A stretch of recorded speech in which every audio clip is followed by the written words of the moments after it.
I'm broadcast reporter Jessica Greif, joined here by senior political reporter Jeff Mapes. Jeff, we just watched Kate Brown being sworn in as governor. She spoke to us. What did she have to say?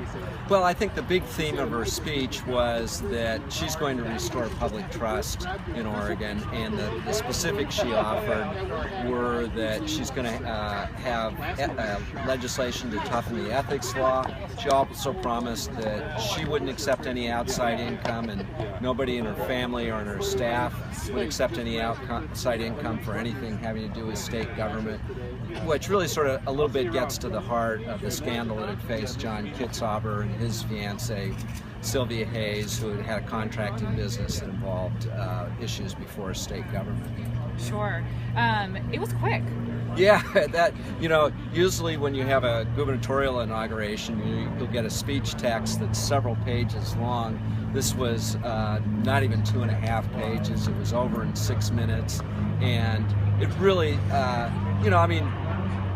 gubernatorial inauguration speeches are generally pretty big on sort of tone and setting, but boy, this one really was brief, really did not get into any legislative details or anything sort of on the substance of what kind of policy agenda she's going to have.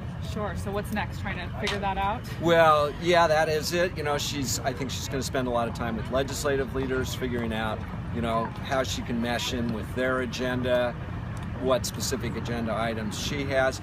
A big job is to put her staff together. This is like going down the highway at 65 miles an hour and shuffling people between cars, and so that's going to be probably right now job one is getting her staff in order. Okay.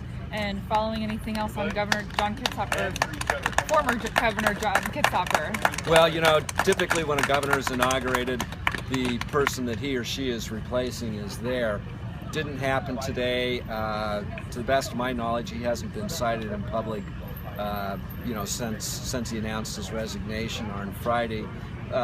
Kate Brown did make a fairly brief reference to him in her remarks, said his accomplishments will be woven into the fabric of public life in Oregon, but then quickly said, but now it's time to restore public trust. So that kind of sent a message there. Sure. Well, thank you, Jeff. And you can actually watch Kate Brown's full speech on OregonLive.